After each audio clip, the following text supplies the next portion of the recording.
मित्रांनो नमस्कार, स्वागत आहे आपल्या सर्व अभियोग्यधारकांचे एका महत्त्वपूर्ण व्हिडिओसोबत. पवित्र पोर्टलवर प्राधान्यक्रम भरायला सुरुवात झालेली आहे आणि त्या संदर्भात पवित्र पोर्टलवर उमेदवारांसाठी काही महत्त्वाच्या सूचना देण्यात आलेल्या आहेत. काय आहेत त्या सूचना जाणून घेतल्याशिवाय प्राधान्यक्रम भरायला सुरुवात करू नका. घेऊया सविस्तर जाणून. चौथ्या क्रमांकाची सूचना आहे, उमेदवारांना प्राधान्यक्रम जनरेट करण्याची सुविधा दिनांक 6/8/2026 पासून उपलब्ध करून देण्यात येत आहे. उमेदवारांनी पोर्टलवर उपलब्ध करून दिलेल्या जाहिरातींचा अभ्यास करावा. सदर जाहिराती उमेदवारांना संकेतस्थळावरील होम पेजवर डाउनलोड या मेन्यूमध्ये पाहता येणार आहेत. मुलाखतीशिवाय व मुलाखतीसह या दोन्ही प्रकारच्या जाहिराती स्वतंत्रपणे देण्यात आलेल्या आहेत.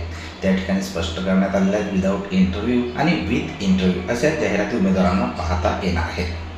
6व्या नंबरची सूचना आहे, उमेदवारांना लॉग इन केल्यावर जनरेट प्रिफरन्स या मेनूचा वापर करून मुलाखतीशिवाय व मुलाखतीसह या दोन्ही प्रकारच्या प्राधान्यक्रमांची यादी स्वतंत्रपणे पाहता येणार आहे. प्राधान्यक्रम जनरेट केल्यावर जनरेट झालेल्या प्राधान्यक्रमाबाबत आवश्यक ती खात्री उमेदवार करणार आहेत. मुलाखतीशिवाय व मुलाखतीसह या दोन्ही प्रकारच्या पर्यायासाठी पात्र उमेदवारांना प्राधान्यक्रम जनरेट होणार आहेत. या दोन्ही प्रकारच्या नियुक्तीचे प्राधान्यक्रम उमेदवार जनरेट व लॉक करू शकणार आहेत.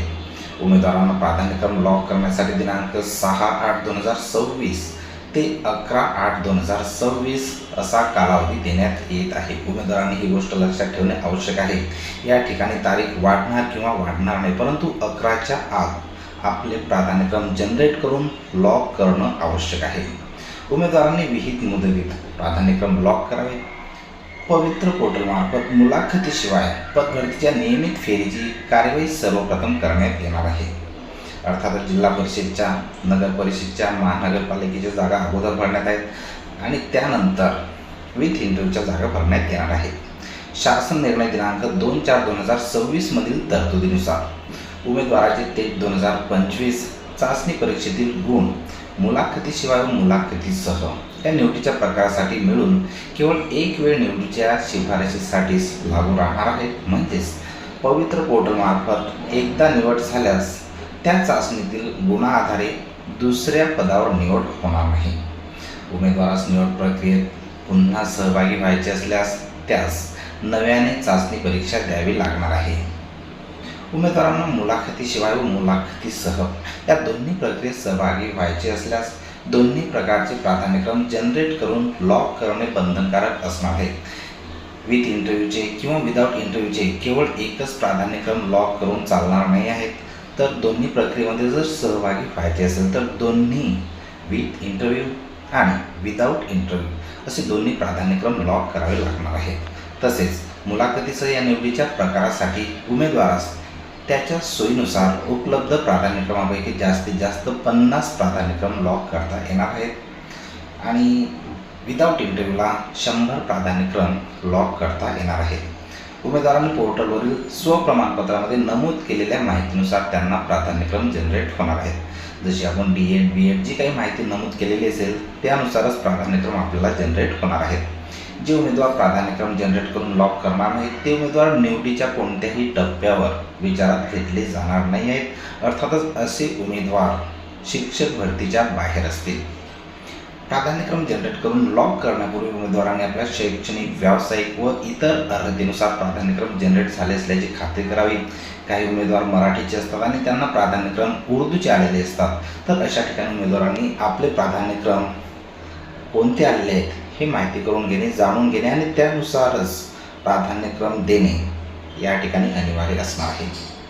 काही तांत्रिक बाबीमुळे अपवादात्मक प्रकरणी अथवा स्वप्रमाणपत्रामध्ये चुकीची माहिती नोंद केल्यामुळे जनरेट झालेले प्राधान्यक्रम उमेदवाराच्या शैक्षणिक व व्यावसायिक अर्हतेशी, अन्य पात्रतेशी सुसंगत नसतील तर असे प्राधान्यक्रम उमेदवारांनी लॉक करू नयेत. ही महत्त्वाची गोष्ट आहे या ठिकाणी. असे केल्यावर व परिणामी उमेदवारांची चुकीच्या पदावर नियुक्तीसाठी किंवा मुलाखतीसाठी शिफारस झाल्यास उमेदवार स्वतः त्या ठिकाणी जबाबदार असणार आणि त्या ठिकाणी उमेदवाराची निवड होत नसते, तो या प्रक्रियेमधून बाद होत असतो. त्यामुळे उमेदवारांनी ही गोष्ट या ठिकाणी लक्षात घेणं अत्यंत गरजेचं आहे. त्यानंतर 16 आणि 17 नंबरची सूचना ह्या काही शासन निर्णयाशी संबंधित आहेत. त्यानंतर 18 क्रमांक, उमेदवारांनी स्वप्रमाणपत्रामध्ये नमूद केलेल्या माहितीच्या आधारे प्राधान्यक्रम जनरेट होणार आहेत। स्वप्रमाणपत्रामध्ये चुकीची माहिती नोंद केल्यामुळे उमेदवारास प्राधान्यक्रम जनरेट झाल्यास त्यांनी असे प्राधान्यक्रम लॉक करू नयेत, अन्यथा असे उमेदवार नियुक्तीसाठी कोणत्याही टप्प्यावर अपात्र असतील। याबाबत उमेदवार स्वतः जबाबदार असणार आहेत। उमेदवारांनी प्राधान्यक्रम जनरेट करून लॉक केल्यानंतर त्यांना प्राधान्यक्रमात बदल करावायचा असल्यास पूर्वी जनरेट केलेले प्राधान्यक्रम डिलीट करायचे असतात आणि विहित मुदतीत प्राधान्यक्रम पुन्हा जनरेट करून लॉक उमेदवारांना करता येणार आहेत। सबब उमेदवारांनी आपली अर्हता विचारात घेऊनच काळजीपूर्वक प्राधान्यक्रम भरणे आवश्यक असते, गरजेचे असते। उमेदवारांनी ज्या क्रमाने प्राधान्यक्रम लॉक केले आहेत त्याप्रमाणे शिक्षक अभियोग्यता बुद्धिमत्ता चाचणी 2025 अर्थात TIT 2025 या परीक्षेमधील गुणवत्तेनुसार प्राधान्यक्रम विचारात घेतले जाणार आहेत। उमेदवाराची गुणवत्तेनुसार प्राधान्यक्रमावर नियुक्तीसाठी किंवा मुलाखतीसाठी शिफारस झाल्यानंतर उर्वरित प्राधान्यक्रमांचा विचार त्या ठिकाणी केला जाणार नाही आहे। एका ठिकाणी उमेदवाराची निवड झाल्यानंतर दुसऱ्या ठिकाणी त्या उमेदवाराला जाता येणार नाही आहे। उमेदवाराचे लॉग इन हे OTP बेस असल्याने त्यांनी नोंद केलेल्या मोबाईल क्रमांकावर OTP येणार आहे। यास्तव ज्या उमेदवारांना लॉग इन करण्यासाठी त्यांचा मोबाईल क्रमांक बदल करून ठेवायचा आहे त्यांनी नजीकच्या शिक्षणाधिकारी, प्राथमिक किंवा माध्यमिक शिक्षण निरीक्षक पश्चिम, दक्षिण, उत्तर यांच्या कार्यालयामध्ये विनंती अर्ज व ओळखीच्या पुराव्यासह संपर्क करायचा आहे। उमेदवारांनी पोर्टलवर अपलोड केलेली शैक्षणिक व व्यावसायिक अर्हतेची प्रमाणपत्रे, जात प्रवर्गाची प्रमाणपत्रे, समांतर आरक्षणाची प्रमाणपत्रे, इतर सवलती संबंधीची प्रमाणपत्रे जरी अपलोड केली असली तरी त्यापैकी कोणत्याही प्रमाणपत्राची पडताळणी किंवा सत्यता पोर्टल मार्फत तपासण्यात आलेली नाही। उमेदवारांनी केलेल्या कोणत्याही दाव्याच्या पुष्ट्यर्थ सादर केलेल्या कागदपत्रांची पडताळणी व्यवस्थापनाकडून केली जाणार आहे। त्यामध्ये कोणतीही तफावत आढळून आल्यास कोणत्याही टप्प्यावर संबंधितांची उमेदवारी रद्द होणार आहे। त्यानंतरची सूचना आहे, उमेदवारांनी स्वतःचा हेतू साध्य करण्यासाठी पवित्र पोर्टलवर खोटी किंवा चुकीची किंवा अपूर्ण माहिती नमूद केलेली असेल, तसेच खरी माहिती लपवून ठेवली असेल किंवा त्यात बदल केला असेल किंवा कागदपत्र पडताळणीच्या वेळी सादर केलेल्या कागदपत्रामध्ये कुठल्याही प्रकारची खाडाखोड केल्याचे दिसून आल्यास अर्थात ओव्हर रायटिंग केलेली असल्यास किंवा ते प्रमाणपत्र बनावट असल्याचे निदर्शनास आल्यास असा उमेदवार गैरवर्तणुकीबद्दल कोणत्याही टप्प्यावर अपात्र ठरेल, तसेच तो योग्य शिक्षेस पात्र ठरणार आहे। त्यानंतरची सूचना आहे 27 नंबरची, प्राधान्यक्रम जनरेट करणे, लॉक करणे इत्यादीबाबत काही तांत्रिक अडचणी उद्भवल्यास उमेदवारांनी edupavitra25@gmail.com या ईमेलवर संपर्क साधावा। याबाबत उमेदवारांना प्राधान्यक्रमाबाबत येणाऱ्या संभाव्य अडचणीबाबत मार्गदर्शन करण्यात येणार आहेच। पोर्टलवर प्रसिद्ध झालेल्या जाहिरातीमध्ये पदांच्या किंवा विषयांच्या संख्येत कोणत्याही कारणास्तव बदल होऊ शकतो। अशा बदल झालेल्या पदांसाठी किंवा विषयांसाठी उमेदवारांनी प्राधान्यक्रम जनरेट करून लॉक केले असल्यास त्याचा नियुक्तीसाठी किंवा मुलाखतीसाठी विचार केला जाणार नाही, याची सुद्धा उमेदवारांनी नोंद घेणे आवश्यक आहे।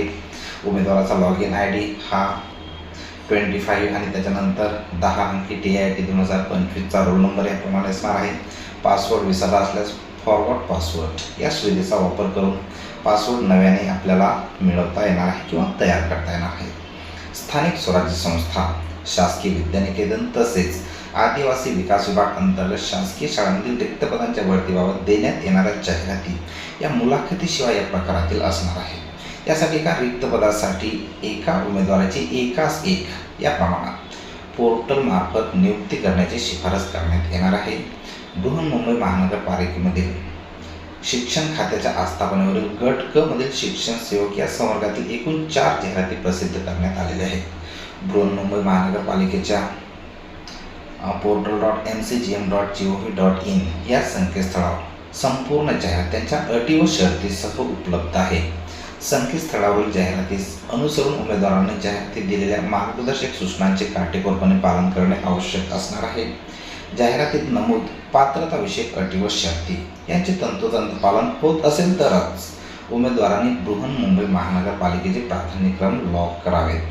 जाहिरातीत नमूद संबंधित पदांसाठी पात्रता धारण न करणाऱ्या उमेदवारांनी प्राधान्यक्रम लॉक केल्यास अशा उमेदवारांची निवडीसाठी शिफारस होऊन कागदपत्र पडताळणीच्या वेळी अपात्र ठरल्यास असे उमेदवार त्यास स्वतः जबाबदार असणार आहेत. खाजगी शैक्षणिक संस्थांकडून रिक्त पदाच्या भरतीबाबत देण्यात येणाऱ्या जाहिराती या मुलाखतीशिवाय व मुलाखतीसह या 2 प्रकारच्या असणार आहेत. मुलाखतीशिवाय या पर्यायासाठी एका रिक्त पदासाठी एका उमेदवाराची अर्थातच एकास एक या प्रमाणात पोर्टल मार्फत नियुक्तीसाठी शिफारस करण्यात येणार आहे. तर मुलाखतीसह या पर्यायासाठी एका रिक्त पदासाठी 3 उमेदवारांची अर्थातच एकास 3 या प्रमाणात पोर्टल मार्फत मुलाखतीसाठी शिफारस करण्यात येणार आहे. शासन निर्णय दिनांक 2/4/2026 मध्ये नमूद केलेल्या मानक कार्यपद्धतीनुसार उमेदवाराच्या निवडीची कार्यवाही व्यवस्थापनाकडून करण्यात येणार आहे. माननीय उच्च न्यायालयातील विविध याचिकेतील निर्णयाच्या अधीन राहून प्राधान्यक्रम घेण्यात येत आहेत याची नोंद उमेदवारांनी घ्यावी. प्राधान्यक्रम generate, save, assign, pre arrange, lock इत्यादी बाबींची कार्यवाही करण्यासाठी सन 2022 मधील पद भरतीसाठी संकेतस्थळावर उपलब्ध असलेले युजर मॅन्युअल उमेदवारांना विचारात घेता येणार आहे. प्राधान्यक्रम जनरेट करणे, लॉक करणे इत्यादी बाबत उमेदवारांना काही तांत्रिक अडचणी उद्भवल्यास edupavitra24@gmail.com या ईमेलवर संपर्क साधता येणार आहे. काही महत्त्वाच्या सूचना आणि महत्त्वाची माहिती आपण प्रस्तुत व्हिडिओच्या माध्यमातून जाणून घेतलेली आहे. शिक्षक भरतीच्या प्रत्येक टप्प्यावर प्रस्तुत चॅनल आपल्यासाठी महत्त्वपूर्ण ठरणार आहे. त्यासाठी चॅनलला जर अद्यापही सबस्क्राईब केलेलं नसेल तर कृपया चॅनलला सबस्क्राईब करायला विसरू नका. धन्यवाद.